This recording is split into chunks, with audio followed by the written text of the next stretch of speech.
প্রিয় অষ্টম শ্রেণীর ছাত্রছাত্রীরা, আমি চিত্ত স্যার তোমাদেরকে সিআরডি জিওগ্রাফি ক্লাস চ্যানেল থেকে স্বাগত জানাই।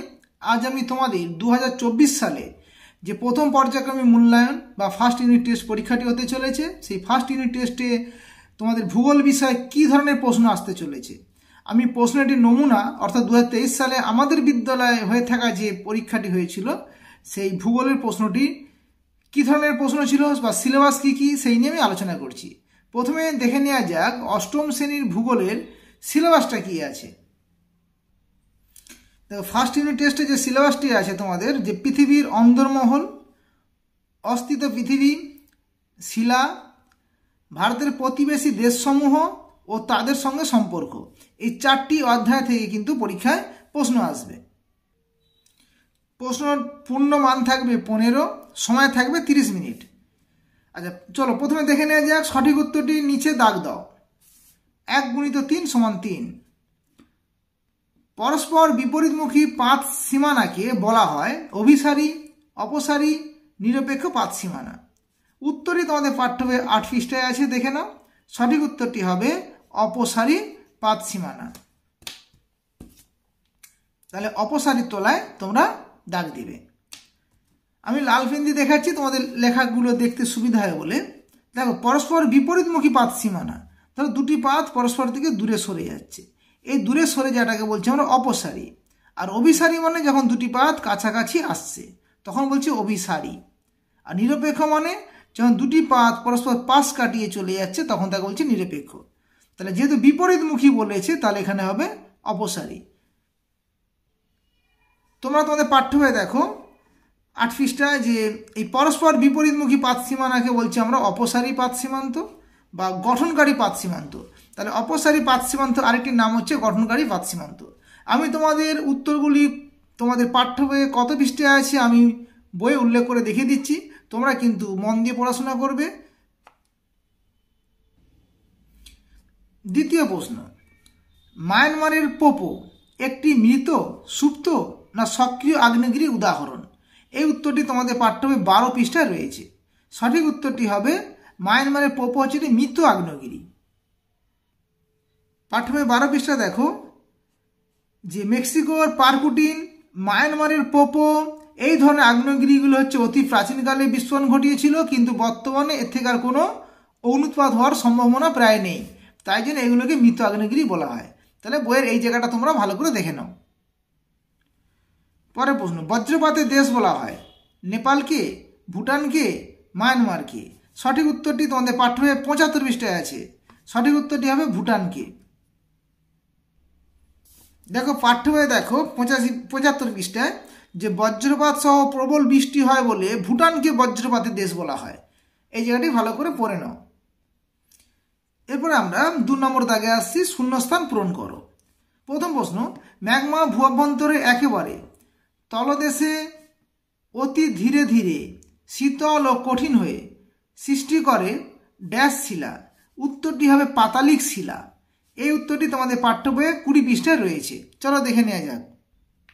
তো 20 পৃষ্ঠা দেখো যে ম্যাগমা ভূঅভ্যন্তরে একেবারে তলদেশে অতি ধীরে ধীরে শীতল ও কঠিন হয়ে সৃষ্টি করে পাতালিক শিলা। আর এই পাতালিক শিলাটি উদাহরণ হচ্ছে গ্রানাইট শিলা, তোমরা মনে রাখবে। দ্বিতীয় প্রশ্ন, ভারত বড় এলাচ ড্যাশ দেশ থেকে আমদানি করে। এই উত্তরটি তোমাদের পাঠ্য বইয়ে 77 পৃষ্ঠা রয়েছে। সঠিক উত্তরটি হবে ভুটানে, মানে ভুটান দেশ থেকে কিন্তু আমদানি করে। দেখতে পাচ্ছ প্রতিবেশী দেশগুলির নাম দেওয়া আছে নেপাল, ভুটান, বাংলাদেশ, মায়ানমার, শ্রীলঙ্কা, পাকিস্তান। ভারতের রপ্তানি দ্রব্য এবং আমদানি দ্রব্য, এখান থেকে পরীক্ষায় কিন্তু একটা প্রশ্ন থাকে। তাহলে এই দেখো বড় এলাচ আমি দাগ দিয়ে রেখেছি বইয়ে। তাহলে বড় এলাচ ভারত আমদানি করে কোথা থেকে? ভুটান থেকে।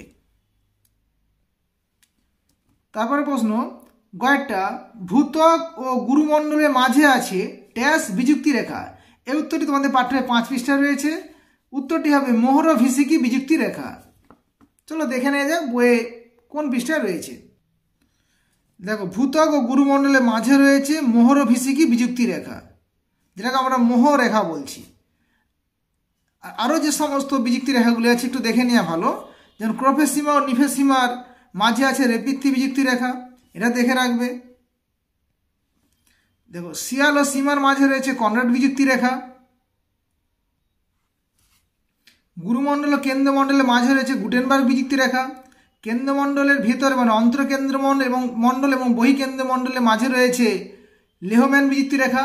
এই যে বিযুক্তি রেখাগুলি বললাম এ থেকে কিন্তু একটা প্রশ্ন আসে।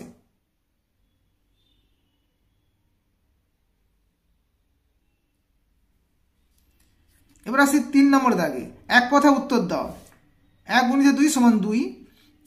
প্রথম প্রশ্ন হচ্ছে ভূঅভ্যন্তরে কোন স্তরকে নিফে বলে? উত্তরটি তোমাদের পাঠ্য বই 6 পৃষ্ঠা রয়েছে। দেখো কেন্দ্রমণ্ডল অত্যন্ত ভারী নিকেল Ni যেটাকে বলছি আমরা, আর লোহা অর্থাৎ Fe দিয়ে তৈরি হয়েছে বলে এই কেন্দ্রমণ্ডলকে নিকেলের Ni আর লোহার ফেরিক অক্সাইড Fe দুটোকে এক করে দিয়ে বলছি আমরা নিফে। তাই জন্য বলছি আমরা নিফে মণ্ডল। তাহলে ভূঅভ্যন্তরের যে কেন্দ্রমণ্ডল আছে সেই কেন্দ্রমণ্ডলটি ভারী নিকেল এবং লোহা দ্বারা গঠিত। এই নিকেল এবং লোহার যে তার যে প্রথম অক্ষর Ni এবং Fe এই দুটোকে একসঙ্গে করে বলা হয়েছে নিফে মণ্ডল। দেখো তোমরা 6 পৃষ্ঠা দেখো যে নিফে মণ্ডল কেন্দ্রমণ্ডল এই জায়গাটিতে আছে, তোমরা পড়ে নাও। 2 নম্বর প্রশ্ন হচ্ছে দারুচিনি দ্বীপ কাকে বলে? এই উত্তরটি তোমাদের পাঠ্য বই 76 পৃষ্ঠায় রয়েছে। তাহলে উত্তরটি তোমরা এইভাবে লিখবে যে শ্রীলঙ্কায় খুব বেশি দারুচিনি উৎপাদন হয়, তাই শ্রীলঙ্কাকে আমরা দারুচিনি দ্বীপ বলা হয়। এটা একটা মশলা, তোমরা যারা মাংস রান্না করতে দারুচিনি আমাদের লাগে, এটা হচ্ছে একটা মশলা। এটা শ্রীলঙ্কায় প্রচুর পরিমাণে উৎপাদন হয়। তোমরা পাঠ্য বই দেখো 76 পাতায় দেখতে পাচ্ছ এই জায়গায় লেখা আছে দারুচিনি দ্বীপ। যে শ্রীলঙ্কায় যে মশলা জাতীয় যে যেমন দারুচিনি, লবঙ্গ, গোলমরিচ এগুলো সব মশলা, এই মশলা কিন্তু শ্রীলঙ্কায় খুব বেশি উৎপাদন হয়, তাই জন্য শ্রীলঙ্কাকে দারুচিনি দ্বীপ বলা হয়েছে। এখান থেকে পড়ে রাখো, এখান থেকে অনেক অবজেক্টিভ প্রশ্ন আসে। এবার 4 নম্বর দাগে 2 × 2 = 4। 4টে প্রশ্ন দিয়ে আছে, 2টি করতে হবে। যে প্রথম প্রশ্ন, পৃথিবীর কেন্দ্রের কাছে থাকা পদার্থগুলি ঘনত্ব বেশি হয় কেন? খুব ইম্পর্টেন্ট প্রশ্ন, পাঠ্য বই 3 নম্বর পৃষ্ঠায় আছে। চলো দেখে নেওয়া যাক। দেখো 3 নম্বর পৃষ্ঠায় দেখো যে পৃথিবীর কেন্দ্রের কাছে থাকা পদার্থগুলি ঘনত্ব বেশি হয় কেন। দেখো ভারী জিনিস নিচে থিতিয়ে পড়ে আর হালকা জিনিস ওপরে ভেসে থাকে, এটা তো ঠিক। তাহলে পৃথিবী যখন জন্ম হয়েছিল সেই জন্মের সময় পৃথিবী ছিল গরম উত্তপ্ত ছিল, সেই সময় বেশি ঘন পদার্থ মাধ্যাকর্ষণ শক্তির টানে কেন্দ্রের দিকে চলে যায়। বিশেষত লোহা আর নিকেল পৃথিবীর কেন্দ্রের চারদিকে আবর্তন করতে থাকে, যেহেতু এরা ভারী পদার্থ। অপেক্ষাকৃত হালকা যেমন অ্যালুমিনিয়াম, সিলিকা এরা উপরের দিকে ভেসে থাকে। তাই জন্য যে ভারী পদার্থগুলি পৃথিবীর যে মাধ্যাকর্ষণ শক্তির টানে পৃথিবীর কেন্দ্রের দিকে চলে যায়। তোমরা এখান থেকে এতটা পরীক্ষার খাতায় লিখবে। পরের প্রশ্ন, পা হো হো কি? এই উত্তরটি তোমাদের পাঠ্য বইয়ে 13 পৃষ্ঠায় রয়েছে। চলো দেখে নেওয়া যাক। দেখো ওই যে আর পা হো হো এই দুটো থেকে একটা প্রশ্ন কিন্তু পরীক্ষায় আসে। আমি তোমাদের পা হো হো বলছি, উত্তর তোমরা এখান থেকে লিখবে যে হাওয়াই দ্বীপপুঞ্জের আগ্নেয়গিরিগুলি থেকে অত্যন্ত পাতলা লাভা বেরিয়ে বহুদূর পর্যন্ত প্রসারিত হয়। তাহলে এখান থেকে যে উত্তপ্ত গলিত পাতলা মানে তরল লাভা স্বাভাবিকভাবে বহুদূর পর্যন্ত প্রসারিত হবে, এবং এই হাওয়াই দ্বীপের ভাষা এই যে পাতলা লাভাটা বহুদূর পর্যন্ত যায় বলে একে পা হো হো বলছি। আর এর বৈশিষ্ট্য কি? এই লাভা প্রবাহের ওপরের স্তরে কি হয়, দ্রুত ঠান্ডা হয়ে গিয়ে কুঁচকে গিয়ে পাকানো দড়ির মতন হয়ে যায়। যেহেতু অনেক দূর পর্যন্ত যায়, তরল লাভা, উত্তপ্ত গলিত লাভা, এবং উপরেটা ঠান্ডা হয়ে গিয়ে দড়ির মতন পাকের মতন দেখতে হয়। আর কি? আটা হচ্ছে ইন্দোনেশিয়ার আগ্নেয়গিরিগুলি থেকে গাঢ় সান্দ্র এক প্রকার লাভা নির্গত হয়, এবং এই গাঢ় সান্দ্র লাভা, সান্দ্র মানে হচ্ছে তরল নয় আবার কঠিনও নয়, তরল কঠিনের মাঝামাঝি, ঠিক পাকের মতো, যেটাকে আমরা হাওয়াই দ্বীপপুঞ্জের ভাষায় বলছি। যেহেতু এটা একটু শক্ত লাভা মানে সান্দ্র প্রকৃতির লাভা, তাই জন্য এটা বেশি দূর পর্যন্ত যেতে পারে না। এই যে বলেছি বেশি দূর পর্যন্ত যেতে পারে না। এই দুটো দিয়ে কিন্তু একটা পরীক্ষায় প্রশ্ন আসে।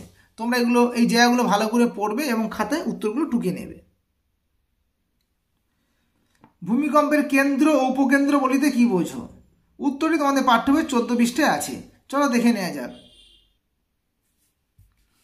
ভূমিকম্পের কেন্দ্র কাকে বলে? দেখো ভূপৃষ্ঠের নিচে ভূঅভ্যন্তরের যে স্থান থেকে ভূমিকম্পের উদ্ভব হয় সেই স্থানকে ভূমিকম্পর কেন্দ্র বলা হয়। মানে ভূঅভ্যন্তরে যেখান থেকে ভূমিকম্পটা প্রথম সৃষ্টি হবে, কম্পনের উৎপত্তিটি হবে, সেই উৎপত্তি স্থানটাকে বলছি ভূমিকম্পর কেন্দ্র। এই কেন্দ্র আমাদের ভূপৃষ্ঠ থেকে কোথাও 50 থেকে 100 কিমির গভীরে হতে পারে। আর উপকেন্দ্র কি?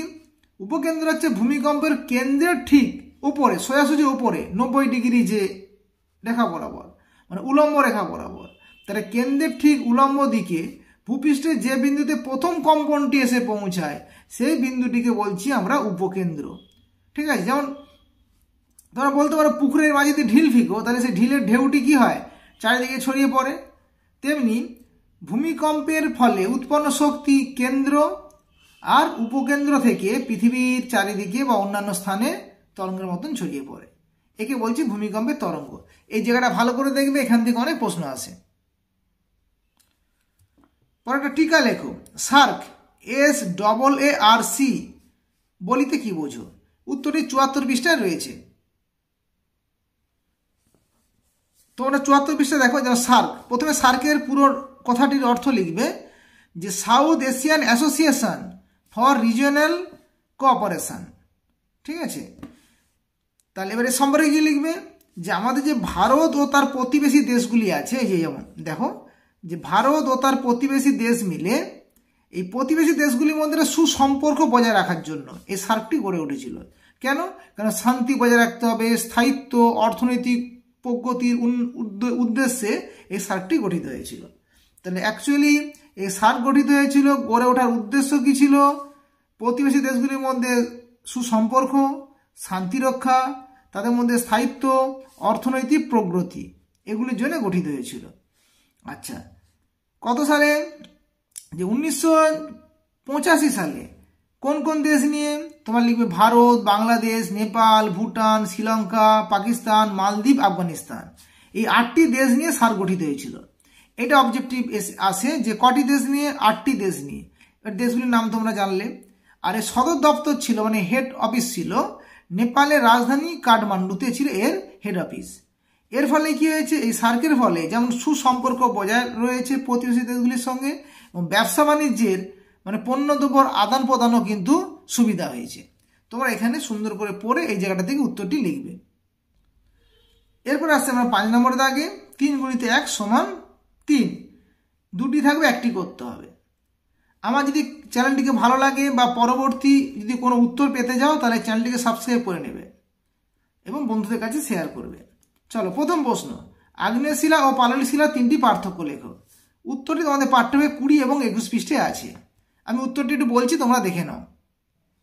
দেখো, তোমরা পার্থক্য লিখতে গেলে প্রথমে বিষয় লিখতে হবে, তারপরে আগ্নেয় শিলা, পাললিক শিলা। তাহলে কিভাবে তোমরা লিখবে? তোমরা 60 প্রথমে পয়েন্ট দিবে বিষয়ে, যে উত্তপ্ত গলিত ম্যাগমার জমাট বেঁধে কিন্তু আগ্নেয় শিলার সৃষ্টি হয়। আর পাললিক শিলা হচ্ছে সমুদ্রের তলদেশে পলি সঞ্চিত হয়ে সৃষ্টি হয়। এটা লিখলে। শিলার প্রকৃতি, কি ধরনের শিলা? আগ্নেয় শিলাটাকে বলছি আমরা প্রাথমিক শিলা, প্রথমে সৃষ্টি হয়েছে বলে। আর পাললিক শিলা হচ্ছে পরে সৃষ্টি হয়েছে, আগ্নেয় শিলা বা রূপান্তরিত শিলা থেকে সৃষ্টি হয়েছে বলে এটাকে গৌণ শিলা বলছি আমরা। আগ্নেয় শিলা খুব বেশি কঠিন এবং ভারী হয়, যে কাঠিন্য বলেছে। পাললিক শিলা হালকা এবং নরম হয়। আগ্নেয় শিলার মধ্যে কোনো উদ্ভিদ প্রাণীর ছাপ নেই, মানে জীবাশ্ম নেই। পাললিক শিলার মধ্যে জীবাশ্ম থাকে। আগ্নেয় শিলার মধ্যে কোনো স্তর নেই, স্তরহীন। পাললিক শিলার মধ্যে স্তরায়ন তল দেখতে পাওয়া যায়। আচ্ছা, আগ্নেয় শিলা সহজে ক্ষয়প্রাপ্ত হয় না, পাললিক শিলা সহজে ক্ষয়প্রাপ্ত হয়। এটা লিখবে। খনিজের উপস্থিতি, আগ্নেয় শিলার মধ্যে কোনো খনিজ তেল বা কয়লা পাওয়া যায় না, কিন্তু পাললিক শিলার মধ্যে খনিজ তেল, কয়লা পাওয়া যায়। এই কয়েকটি পয়েন্ট তোমরা পরীক্ষাতে লিখবে। তোমরা এখান থেকে খাতা টুকে নাও। পরে প্রশ্ন, পাকিস্তানের জলসেচ পদ্ধতি সংক্ষেপে লেখো। উত্তরটি তোমাদের পাঠ্যবই 77 পৃষ্ঠায় রয়েছে। তোমরা বইয়ের 77 পৃষ্ঠা দেখো, পাকিস্তানের জলসেচ ও কৃষি ব্যবস্থা বা কৃষিকাজ। উত্তরটি তোমরা এখান থেকে লিখবে যে পাকিস্তানে বৃষ্টিপাতের পরিমাণ কম, তা সত্ত্বেও কিন্তু কৃষিকাজ বেশ উন্নত। পাকিস্তানের কৃষিকাজ মূলত জলসেচের উপর নির্ভরশীল। পাকিস্তানের জলসেচ প্রধানত খালের মাধ্যমে হয়ে থাকে। কোন কোন নদী? যেমন সিন্ধু ও তার উপনদীগুলিতে কি হয়? বাঁধ দিয়ে জলাধার তৈরি করা হয়, এবং জলাধারগুলি থেকে একাধিক সেচ খাল দ্বারা বা সেচ খাল কেটে তোমার চাষ করা হয়। তাহলে পাকিস্তানে বেশিরভাগ জলসেচ করা হয় এই সেচ খালের মাধ্যমে। আর যে সমস্ত জায়গাগুলি বৃষ্টিপাত হয় না বা শুষ্ক জায়গা, বালিপূর্ণ জায়গা, সেটা পাকিস্তানের পশ্চিম দিকে আছে। যে পাকিস্তানের পশ্চিম দিকে শুষ্ক অঞ্চলে যেহেতু বালি, প্রচুর গরম, বৃষ্টিপাত নেই, তাহলে জল উড়ে যেতে পারে, বাষ্পীভূত হয়ে যেতে পারে। তাই মাটির নিচে দিয়ে সুড়ঙ্গ কেটে কৃষিক্ষেত্রে জল নিয়ে যাওয়া হয়। এই মাটির নিচে সুড়ঙ্গ কেটে কৃষিক্ষেত্রে জল নিয়ে যাওয়ার পদ্ধতিকে বলছি ক্যারেজ প্রথা। এই ক্যারেজ প্রথা অনেক সময় পরীক্ষায় আসে। আজ এ পর্যন্ত।